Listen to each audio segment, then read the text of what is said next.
Hola, ¿qué tal? Les saluda Nicolás Brizuela, periodista CNP 16223. En nombre de Radio Universitaria 104,5 FM le damos la bienvenida a nuestro espacio de entrevista. Agradecemos a nuestros aliados institucionales, Multimax, Posan, Crema Helados, Carcajadas, Inca, Valencia y Fundosa. Y por supuesto agradecemos a todas las personas, a todo nuestro equipo que hace posible que podamos llegar a ustedes. En la dirección de Metel, el ingeniero Bill Torres, en la coordinación general de la emisora Megualida Villegas. En los controles hoy me acompaña Simón León. Cuando son las 10:07 de la mañana, damos inicio a la entrevista del día de hoy. Hoy tengo acá el honor de compartir en el estudio con Rubén Pimentel, abogado. Él es magíster en propiedad intelectual, fue jefe de la Oficina de Propiedad Intelectual de la Universidad Peruana Cayetano Heredia. Un gusto que nos acompañe hoy acá en nuestros estudios. El gusto es mío, es un honor para mí estar aquí el día de hoy en Radio Universitaria y bueno, acá estamos para aportar y para crecer. Así es, bueno, la presencia del abogado Pimentel, quien como dije es experto en propiedad intelectual, es para dialogar sobre un tema de gran relevancia para el desarrollo del país, es por supuesto la propiedad intelectual y la propiedad industrial. Exploraremos los desafíos actuales, el marco legal que existe en Venezuela en cuanto a este importante tema y por qué es necesario actualizar el marco legal vigente para precisamente potenciar la inversión en el país y proteger el producto del desarrollo intelectual, no solamente de industriales, sino también de investigadores, para, bueno, proteger sus marcas, para proteger sus ideas y para proteger todos esos proyectos de invención que han desarrollado. Bueno, primero para comenzar quisiera definir qué es la propiedad intelectual y qué es la propiedad industrial. Ok, la propiedad intelectual son los derechos que protegen las creaciones, ¿ok? Y dentro de la propiedad intelectual se divide en derecho de autor y propiedad industrial. Okay. La propiedad industrial, a su vez, se subdivide en lo que son las patentes de invención, las patentes de modelo de utilidad, los diseños industriales, entre otras formas de protección sui generis, como por ejemplo denominaciones geográficas, acceso a recursos genéticos, entre otros aspectos. ¿Cuáles son los productos? ¿Qué cosas debemos registrar o patentar? Ok, respecto a lo que son las patentes de invención, debe cumplir con 3 requisitos fundamentales, que eso viene de un acuerdo internacional suscrito por Venezuela, que es el acuerdo sobre los que están relacionados a los derechos de propiedad intelectual en el comercio, en el cual establece que para poderse otorgar una patente es necesario que sea novedosa, sea nuevo, es decir, ese invento es el primero que está a nivel mundial, no solamente es el país, las patentes son territoriales, ojo. El segundo requisito es que tenga nivel inventivo, es decir, de que las personas expertas en la rama en específica puedan determinar que efectivamente es algo interesante, es algo novedoso. Y lo último, que tenga aplicación industrial. Prácticamente al cumplir con estos 3 requisitos, podemos llegar y podemos optar a que se haga el proceso de patentabilidad, que como dije, las patentes son territoriales y es un proceso que en las oficinas de propiedad intelectual a nivel mundial son procesos largos, son procesos que pueden demorar hasta 5 años aproximadamente, pero para un inventor, que puede ser un investigador, puede ser un emprendedor, puede ser alguien que está en su casa y creó algo nuevo, es importante la asesoría. Claro. ¿Por qué? Porque divulgar, por ejemplo, ese invento trae como consecuencia que pierdas el primer requisito, que es la novedad. Claro. Entonces, como teniendo en cuenta que la novedad es mundial, esa patente no te la van a otorgar ni en Venezuela, ni en China, ni en los países de la comunidad andina. ¿Ok? Lo importante es la asesoría, no divulgues tu invento. Asesórate primero, firma acuerdos de confidencialidad en el caso tal de que necesites inversionista para poder crecer o potenciar tu invento o escalar esa tecnología. Desde el punto de vista de los investigadores también está esa transferencia tecnológica que es sumamente vital para los motores de crecimiento de un país. En muchos países del mundo, la academia, a través de sus investigadores, crean inventos y que tienen sus oficinas de propiedad intelectual que los asesoran. Sus direcciones. Correcto, los asesoran para que esa patente, ese proyecto de investigación pueda patentarse, pueda salir un spin-off, inclusive pueda salir una startup, si es el caso, o inclusive hacer una transferencia tecnológica para que la empresa privada, a través del licenciamiento o la cesión de derechos, pueda explotar la tecnología. Claro, y fíjese algo bien importante que hay que destacar. Los investigadores, sobre todo los investigadores universitarios, desarrollan trabajos para atender una problemática que en muchos casos no solamente una problemática que atiende un tema social, sino es una problemática que atiende un problema industrial, empresarial, Correcto. organizacional. Y muchas veces los investigadores, por esa necesidad de divulgar y dar a conocer su trabajo, su producto intelectual, lo comunican, lo publican. ¿Cuál es la recomendación en este caso para esos investigadores universitarios que, bueno, por esa necesidad de que su trabajo sea validado por otros pares, o sea, por otros investigadores, tenga la necesidad de publicación? Ok, aquí hay varios aspectos muy relevantes que tengo que mencionar. Primero, la ley de propiedad industrial de 1956, no hay nada relacionado a los investigadores. Y tenemos marcos regulatorios, bien sea la Comunidad Andina, la Ley de Patentes Españolas, que por cierto es un texto normativo muy interesante, habla sobre las divulgaciones inocuas, ¿ok? Y estas divulgaciones hay un periodo de gracia, ¿ok? Que son de 6 meses bajo unos supuestos. Cada país tiene su regulación. Chile también habla sobre tiene texto normativo que regulan las divulgaciones inocuas. ¿Eso qué quiere decir? Divulgaciones inocuas. Quiere decir es de que hay una excepción a la regla. La regla es de que tú no puedes divulgar porque afecta a la novedad. Y esta excepción que establece estos marcos normativos te permiten dar o te otorgan un periodo de gracia que es antes de la solicitud de la patente. Tú puedes hacer una publicación pero enmarcada en unos supuestos. Cada país, como reitero, tiene sus regulaciones. En el caso de España está suscrito a un convenio internacional sobre convenciones. Claro. Entonces, si yo hago una convención oficial, puedo hacer una presentación de mi proyecto de investigación, que los resultados de la fase o de mi ensayo clínico, estas fueron las fases, las voy a publicar, y que los investigadores generalmente están muy interesados en las revistas indexadas, en publicar, y estos marcos normativos te dan un periodo de gracia. Si bien es cierto, una publicación en una revista indexada puede tardar, pero sí son bien estrictos, por ejemplo, España, que son 6 meses. ¿Y cuál es la recomendación en el caso de los investigadores universitarios, en el caso de los docentes, de los estudiantes que desarrollan un trabajo de grado o una investigación y que atiende una problemática organizacional, atiende una problemática empresarial y tiene una innovación? ¿Cuál es el procedimiento? ¿Qué debe hacer primero? ¿Qué debe hacer después? Bueno, generalmente, mundialmente, las oficinas de propiedad intelectual de cada una universidad o las direcciones encargadas en esa materia reciben estos proyectos de investigación que pueden ser susceptibles de protección de cualquier elemento constitutivo de propiedad intelectual. No solamente puede ser una patente de invención, puede ser un diseño, puede ser, porque estamos hablando de aspectos de ingeniería o de ingeniería industrial, algún tipo de diseño que sea susceptible de protección.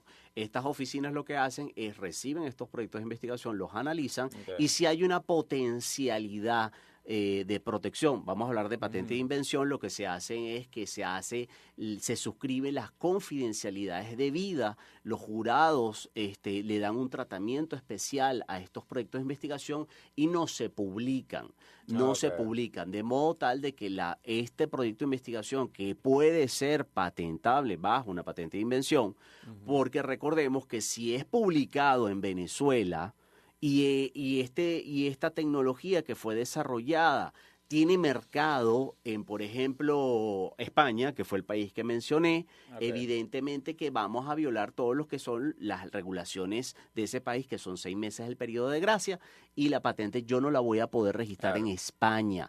entendiendo que España tiene un sistema, recientemente la Unión Europea, un sistema de patentes comunitarios, pero hago esto como una mención de que tenemos que tener cuidados con estas divulgaciones inocuas. Lo que tenemos que hacer es establecer mecanismos de confidencialidad y de no publicación, de modo tal que podamos expandirnos y registrar esta patente en muchos países. Ahora bien, registrar no es solamente registrar la patente, hay costos asociados en el registro nacional, que puede estar alrededor solamente en tasas, ojo, de 1.400 bolívares aproximadamente. Tengo un desfase entre varias tasas a nivel internacional. ¿En función de qué unidad?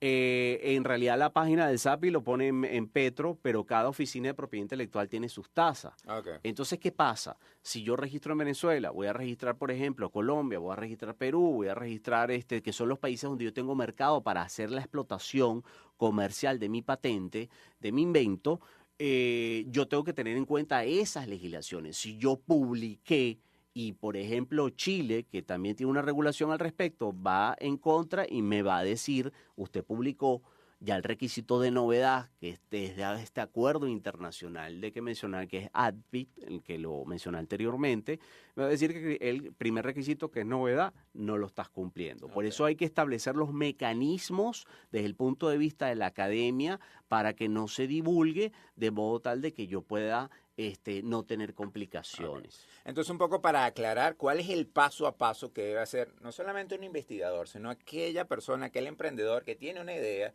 que tiene un proyecto? Porque ahora tenemos las redes sociales y a veces queremos divulgar y dar a conocer nuestro invento, nuestra idea, nuestro proyecto. ¿Cuál es la recomendación como abogado y cuál es el paso a paso que se debe seguir cuando yo tengo una invención, cuando tengo un proyecto intelectual y quiero registrarlo? Bueno, desde el punto de vista de la academia, apoyarse con el área de propiedad intelectual correspondiente, ¿okay? De la oficina de propiedad intelectual, la dirección de propiedad. Cada universidad a nivel mundo se maneja diferente respecto a eso. Generalmente son el vicerrectorado de investigación que tiene estas oficinas o dirección correspondiente. De hecho, la Universidad de Carabobo tiene las direcciones de investigación. Todas tienen son dirección de investigación y producción intelectual. Excelente, excelente, porque ¿qué pasa? Eso va a incentivar a la protección de las creaciones de los investigadores. Ahora, retomando el tema, del punto de vista de los investigadores, apoyarse en las áreas competentes, okay, que les van a encaminar de cómo va a ser el proceso, y en el lado de los emprendedores, en ambos lados llegamos a una misma línea, que es la asesoría. Claro. ¿Ok? Es fundamental. Y te voy a explicar el por qué. Vamos a hablar del procedimiento en Venezuela, ¿ok? Que es muy sencillo, es una solicitud que se hace, esa solicitud es una planilla que se tiene que completar y se tiene que anexar. ¿Dónde se consigue esa planilla? Está en la página web del SAPI. ¿Qué pasa? Que esa planilla, hay todos los requisitos adicionales, si está apoderado, si es una empresa consignar los requisitos correspondientes, pero se debe anexar el documento técnico. Okay. Y ese documento técnico en el mundo es sumamente importante. ¿Y qué es el documento técnico? A ver, el documento técnico es donde yo expreso el título, los antecedentes, expreso las conclusiones, expreso también lo que son las reivindicaciones, donde yo explico de forma clara cuáles son la novedad y qué problema estoy resolviendo. Okay. Esos documentos técnicos generalmente son completados, dependiendo la rama en que estemos hablando, con personas que son capacitadas. Yo, por ejemplo, me apoyo en ingenieros, ¿okay?, que tienen experiencia en redactar el documento técnico, porque no estamos hablando solamente del SAPI, porque puede ser cualquier oficina de propiedad intelectual en el mundo. Entonces, si este invento para el emprendedor o para el investigador tiene alto potencial para desarrollarse de una forma exponencial, indudablemente el emprendedor o el investigador tiene que analizar el mercado en donde va a registrar su patente. Okay. Entonces, este documento técnico, si está mal elaborado, si no está elaborado con las líneas técnicas necesarias, indudablemente que las oficinas de propiedad intelectual en el mundo es posible que te manden a subsanar, o es posible que te dicen no tiene nivel inventivo, ¿okay? O los antecedentes que tomaste no son los antecedentes más apropiados. Y un punto importante que se me estaba pasando de largo era que antes de yo hacer iniciar este camino de la solicitud, del documento técnico, que va a ir hablando el procedimiento nacional, va a ir a una fase de publicación, bien sea en el diario digital del SAPI, va a ir a una fase en el boletín de la propiedad industrial del SAPI, a ver si hay oposiciones o no. Todo este proceso puede tardar 5 años. Pero ¿qué aún pasa? con la solicitud, ¿eso de alguna manera respalda o guarda esa idea? Evidentemente que una pregunta sumamente interesante. ¿Qué pasa cuando, por ejemplo, yo tengo un invento, lo registro en la Oficina de Propiedad Intelectual, inicio el trámite, ¿ok? Y veo que por allí, vamos a hablar cualquier caso, cualquier invento, veo por allí que hay un competidor que lo empieza como a sacar al mercado, ¿ok? Esto pasa mucho en el mundo. ¿Ok? Y yo, si bien es cierto, no tengo el registro otorgado, ese título de propiedad que es la patente. Claro. La patente es un título de propiedad. Ese título de propiedad, hasta que yo no lo tenga en mis manos, yo no puedo hacer algún tipo de acción legal al respecto. Okay. Pero yo te voy a demandar por todo ese tiempo en el cual tú estuviste explotando, explotando, comercializando, distribuyendo mi invento sin mi autorización. Recordemos que el titular de una patente tiene el derecho de fabricar, tiene el derecho de comercializar y tiene el derecho de distribuir y de impedir que terceros hagan este tipo de actividades. Así es. Estoy conversando con el abogado Rubén Pimentel, él es magíster en propiedad intelectual. También fue jefe de la Oficina de Propiedad Intelectual de la Universidad Peruana Cayetano Heredia. Está acá conversando con nosotros, hablando acerca de este interesante tema de la propiedad intelectual y la propiedad industrial. Pero vamos a identificar la emisora y ya regresamos con mucho más de la entrevista. Continuamos con mucho más de la entrevista, hoy conversando con el abogado Rubén Pimentel, magíster en Propiedad Intelectual. Él fue jefe de la Oficina de Propiedad Intelectual de la Universidad Peruana Cayetano Heredia. Estamos hablando acerca de un tema muy interesante e importante en estos tiempos, el tema de la propiedad intelectual, la propiedad industrial. Pero vamos a hablar del marco regulatorio que está actualmente vigente en Venezuela y que es a donde, bueno, podemos ir a la hora de consultar y saber cuál es el procedimiento para poder patentar un producto, para poder patentar una idea. Bueno, la ley de propiedad industrial es de 1956, es una ley bastante antigua, Pérez Jiménez estaba, entonces aplaudo mucho la posición del Ejecutivo Nacional porque a través del SAPI están lanzando la Estrategia Nacional de Propiedad Intelectual, algo de reciente data, como ya les había informado. ¿Y por qué aplaudo eso? Porque tenemos la oportunidad de dar aportes. Los investigadores los invito a que den aportes a esto, porque la misma ley de 1956 no establece nada como, por ejemplo, quién es el titular de una invención desde el punto de vista de una relación laboral o del punto de vista desde de un investigador. Claro. Y hay marcos regulatorios que eso está muy claro, ¿ok? Desde el punto de vista de invenciones, de patentes, de modelos de utilidad, en Venezuela eso no está regulado. Bajo esta normativa de la Ley de Propiedad Industrial de 1956. Por eso es urgente modificar este marco normativo. ¿Hay proyectos de ley actualmente en la Asamblea Nacional para actualizar este marco regulatorio? En realidad el proyecto que yo tenga conocimiento es el proyecto que está en marcha y tiene muchos años en la Asamblea Nacional, es sobre la Ley de Derecho a Autor, que es otro tema, y ahí podemos inclusive durar bastante rato hablando, tiene sus modificatorias. Es una ley que quizás no tenga tanta la urgencia como la ley de propiedad industrial. No obstante, hay cosas nuevas de tecnologías en el mundo que podemos entrar en debate. Pues, por ejemplo, la Oficina Copyright de Estados Unidos otorgó recientemente en enero un derecho de autor sobre una obra que fue trabajada bajo inteligencia artificial. Entonces la gran pregunta es acá, ¿cuánto aporte humano debe tener una obra generada por inteligencia artificial para que sea considerada protectora de derechos de autor?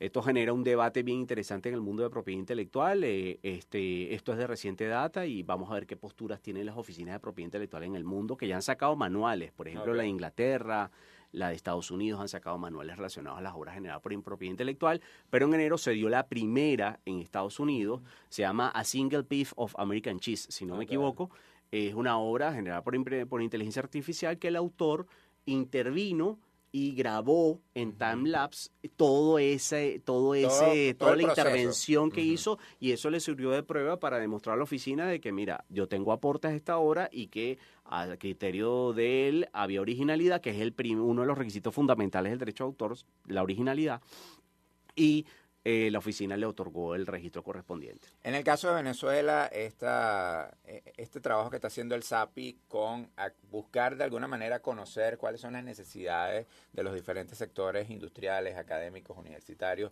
para actualizar esta ley, cómo las personas pueden de alguna manera tener mayor información, cómo pueden también intervenir en este debate. Por supuesto, puede ingresar a la página del SAPI y le va a aparecer en pantalla, en el banner principal, le va a aparecer la Estrategia Nacional de Propiedad Intelectual, denle un clic ahí y eso los va a redireccionar a otra página. Ahí colocan sus datos personales y les van a hacer varias preguntas y ahí ustedes pueden dar 3 aportes. Ya yo hice mi aporte, los invito a ustedes que los hagan, a los emprendedores que tienen que ver, por ejemplo, los pequeños y medianos industriales que tienen que ver con marcas. Aquí hay mucha tela que cortar respecto a los temas normativos. Hay países que solamente tienen una ley de marcas y una ley de patentes, como España, para que ustedes vean la cantidad de lo que se tiene que normar y la ausencia de normativas que tiene nuestra legislación. Ausencias muy claras, como por ejemplo las marcas notoriamente reconocidas. ¿Qué pasa? Hay países que tienen dobles instancias administrativas y que se dividen en comisiones, por ejemplo, la de derecho de autor, la de marcas y la de patentes. Okay. Acá estamos hablando de un solo registrador, ¿ok? Que hace todas estas cosas y adicionalmente a eso la apelación va al ministerio, el registro de marca, oportunidad de mejora, esto es lo que voy a decir, creo que el llamado a la Estrategia Nacional de Propiedad Intelectual es que demos oportunidades de mejora. Y la oportunidad de mejora, por ejemplo, en el caso de marcas, de alguna manera, es que tarda 1 o 2 años aproximadamente en otorgarse, y países de la región, como por ejemplo Perú, tardan 3 meses que ya tienes tu marca. Entonces, el ecosistema emprendedor necesita la protección de propiedad intelectual. Si yo voy a emprender, voy a sacar, no sé, mi marca de ropa, invierto en las máquinas, invierto en las telas, y le pago al diseñador, y saco mi marca al mercado y resulta ser de que la protección la voy a tener en 1 año. Claro está de que yo tengo que hacer una búsqueda, que es mi recomendación, una búsqueda de antecedentes, a ver si la marca está en el mercado, lo pueden hacer en el SAPI, y determinar si no la está, inicia su registro y bueno, sale al mercado, ¿ok? ¿Cuál es el procedimiento? O sea, si yo tengo una idea, yo tengo un proyecto, yo tengo una marca con un nombre, voy a la página del SAPI y esta tiene un registro donde me permite conocer. Sí, tú puedes buscar, yo la primero que hago es si asesorarte. Asesorarte. ¿Por qué? Porque es más allá de tú propiamente querer hacer un registro por tu propia cuenta. Claro. ¿Ok? Hay que investigar el mercado, hay que determinar si tu marca no atenta contra el orden, las buenas costumbres, no es una marca que tiene el nombre de, por ejemplo, una ubicación geográfica. Entonces hay unos requisitos que establece la ley que pueden impedirte que tu marca te la otorguen. Por ejemplo, si yo coloco a mi marca, no sé, Roma, Okay. Yo tengo que buscar las formas de cómo hacer que ese signo se distinga con un aspecto, por ejemplo, una marca mixta que tiene un logotipo, le agrego cosas adicionales. Entonces hay formas de cómo tratar de que esto encamine. Ahora bien, una de las facilidades que da las oficinas de propiedad intelectual en el mundo es que tú puedas solicitar un análisis de niveles de factibilidad de registro. Okay. ¿A qué voy? Vuelvo al caso comparando con Perú. Se manda un simple correo electrónico y colocas, colocas tu logotipo y ellos te van a decir qué niveles de factibilidad hay, si es alto o bajo de rechazo. Okay. Y eso por lo menos te enrumba a ti de que si vas a gastar en registrar la marca. Pero en el caso de Venezuela, este procedimiento no está. Lo que hay que hacer es una búsqueda de antecedentes. Eso lo puedes ingresar en la página del SAPI. Ingresen a la página del SAPI. Puedes iniciar una búsqueda de antecedentes. Si tienes dudas, hay una sede acá en Valencia también del SAPI. ¿En dónde está ubicada la de Está Valencia? ubicada en la Cedeño, ¿ok? ¿Y eso qué hace? eso a la búsqueda de antecedente te va a poner a un terreno claro de que tu marca nadie la tiene en el mercado. ¿Ok? Y ya inicias el proceso. Inicias el proceso con una solicitud, va a haber una publicación en el boletín de la propiedad intelectual.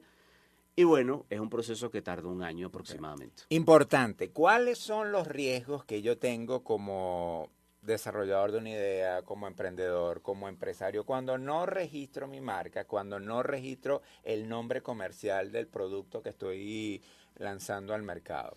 Ok, a ver, aquí hay varias cosas importantes. Primero, pierdes tiempo, dinero y esfuerzo. Esa es mi conclusión. Me ha pasado muchísimo y les digo que esto es casi que el denominador común, ¿ok?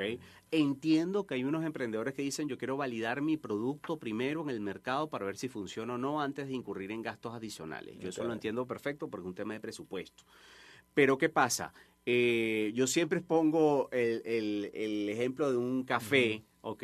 Que el café alquila el local comercial, saca toda su estructura de costos, le paga a la persona que haga los uniformes, borda el diseño del logo, le paga al diseñador, que por cierto ahí también un contrato de servicios de propiedad intelectual porque hay un derechos de autores ahí mezclado. Claro. Paga las tasas, inclusive las mandó a hacer con el logo, ¿ok? El uniforme, el logo afuera y redes sociales, lo empezó a mover y resulta ser que me escribe y me dice, Rubén, tengo un tema. ¿Por qué? Porque he descubierto que hay otro café en otro estado que se llama igual al mío, yo no he registrado la marca, he invertido y resulta ser que cuando yo hago la búsqueda la marca está registrada. Entonces yo estoy infringiendo derechos de propiedad intelectual y es algo que es grave. Aún sin saberlo. Aún sin saberlo. Por eso yo inicié la conversación que tanto el tema el de propiedad intelectual en general, la asesoría es vital. Así es. La asesoría es vital porque si él se fuese reunido conmigo previamente y me dice, Rubén, yo tengo este emprendimiento, lo voy a arrancar, tengo pautado hacerlo, ok, vamos a hacer por lo menos una búsqueda de antecedentes en el mercado, busco en las bases de datos internacionales también y lo voy encaminando a que si el negocio es factible, vayamos corriendo con el registro, vayamos avanzando como eso porque si bien es cierto, tarda un año, si hay oposiciones puede tardar más. Pero si no hay oposición, estamos hablando de un año aproximadamente. Entonces ya yo tengo encaminado el registro con una búsqueda de antecedentes en los cuales me dice que no existe esa marca. Y si yo me asesoré y si la persona la cual yo pedí asesoría me dijo efectivamente tu marca cumple con los requisitos para ser registrada, no hay violación a la orden y las buenas costumbres, entre otros requisitos, yo puedo ir avanzando con mi café mientras mi marca está en camino a ser susceptible de registro. Importante, ¿cuáles son en este caso las limitaciones que tiene actualmente la Ley de Propiedad Intelectual de 1956 en comparación a las necesidades actuales que tiene el país? Bueno, primero, son muchas. Yo creo que me vienen tantas ideas a la cabeza, pero vamos a hablar del punto de vista de la investigación. Punto de vista de la investigación, no existe nada. ¿Quién es el titular de la patente? Si haya, por ejemplo, los marcos normativos como el de España, por ejemplo, tienen que, si bien es cierto, y no solamente los investigadores, derivadas de las relaciones de trabajo, porque puede ser que a mí me contratan para desarrollar un invento, o puede ser que también que a mí me contrataron, pero yo bajo mis actividades profesionales enmarcadas en mi relación de trabajo y utilizando los medios de la empresa, los medios económicos o la información de la empresa, yo desarrolle también un invento. Entonces me pregunta es de quién es la titularidad de ese invento. Generalmente en los países ese invento es del empleador. No obstante, el trabajador tiene que tener una compensación y las normas generalmente de otros países lo que establecen es que esa compensación debe darse en función al valor del invento, a mi aporte, porque puede ser de que a lo mejor yo di fue un aporte, pero son varios investigadores que participaron y desarrollaron el invento, o puede ser de que varios trabajadores que también creadores desarrollaron el invento. O sea, la producción intelectual puede ser algo comunitario. O sea, por supuesto, pueden haber varios. Yo di mis aportes y en función a eso, por ejemplo, cómo se van a dividir en el caso de la universidad, cómo se va a dividir las regalías en caso de una transferencia tecnológica de ese invento. Entonces, son muchas cosas. Y todo eso queda pautado bajo un registro. Por supuesto. Entonces, ¿qué pasa? Si hay hay reglamentos de propiedad intelectual que tienen universidades en el mundo que inclusive dicen, bueno, el 50% de las regalías para el inventor o para los inventores, el otro porcentaje para el vicerrectorado de investigación, el otro para el área de administración y el otro queda, no sé, para un fondo de promoción de investigación. Entonces, así van haciendo. Ahora bien, ¿qué pasa con el trabajador también? Porque no tenemos un marco regulatorio. Si bien es cierto, desde el punto de vista de derecho de autor, sí está establecido de que si no hay pacto en contrario, se presume que todos los derechos de autor pasan al patrono. No obstante, hay una sentencia de la Sala Constitucional de reciente data que aplicó el control difuso de la Constitución específicamente para ese caso, en la cual la Sala dijo como que, bueno, sí, no puede ser de que este artículo se le sean de manera no exclusiva todos los derechos de autor al titular o una productora, debería tenerse en cuenta para su sueldo. Entonces, aquí podemos hacer una aplicación análoga de lo que es el derecho de autor, llevarlo a la ley, a la propiedad industrial y ver qué podemos resarcir. Sobre las oportunidades de mejora que tiene el marco normativo son muchas. Te acabo de mencionar una. Te puedo mencionar qué pasa con las marcas notoriamente reconocidas. No hay no existe en el marco regulatorio actual. ¿Qué pasa? ¿Cuáles son las pruebas que yo tengo que consignar en una acción de cancelación? Solamente me dice que yo tengo 2 años para usar la marca. Las marcas no se registran por registrar, se usan. Eso es muy importante que lo tengamos en cuenta. No es por registrar. Claro. Ya se nos acabó el tiempo, pero bueno, quisiera un minuto para su mensaje final, su recomendación para investigadores, para empresarios y para toda aquella persona que tiene una idea, que tiene un proyecto, que tiene una invención y que aún no lo ha hecho. Perfecto. Para los inventores, tiene un gran reto por delante. Sé de que hay temas de costos, de apalancamiento que se necesitan para poder escalar, para poder registrar su patente en muchos países. La asesoría es sumamente vital. A los inventores le pido, por favor, que no divulguen su invento hasta que no estén debidamente asesorados. Puede traer consecuencias nocivas para su invención. Nadie compra o nadie pide un licenciamiento o una patente si no tienes la patente otorgada. Entonces, al menos que estemos hablando de secretos empresariales, que son otras dinámicas de propiedad intelectual. A los pequeños y medianos industriales que quieren registrar su marca, háganlo. A todos los invito a hacer aportes a esta Estrategia Nacional de Propiedad Intelectual. Son muchos los aportes que desde su nicho pueden hacer para que el marco normativo se actualice y que las reglas de juego estén claras, que el sistema sea más, el procedimiento administrativo de marcas, por ejemplo, sea más expedito. Y bueno, aprovecho la oportunidad. Claro que sí, las redes sociales y números de contacto. Síganme en rubendarío.marcas, ahí hablo mucho de los casos a nivel internacional. Esto es en Instagram. Correcto, y en TikTok también. Y bueno, me pueden llamar si gustan, el 0414-411-2930, estoy de su plena disposición. La asesoría es fundamental en propiedad intelectual, en cualquiera de los aspectos de propiedad intelectual. Así es, bueno, muchísimas gracias. Agradecemos al abogado Rubén Pimentel, especialista en propiedad intelectual. Fue jefe también de la Oficina de Propiedad Intelectual de la Universidad Peruana Cayetano Heredia.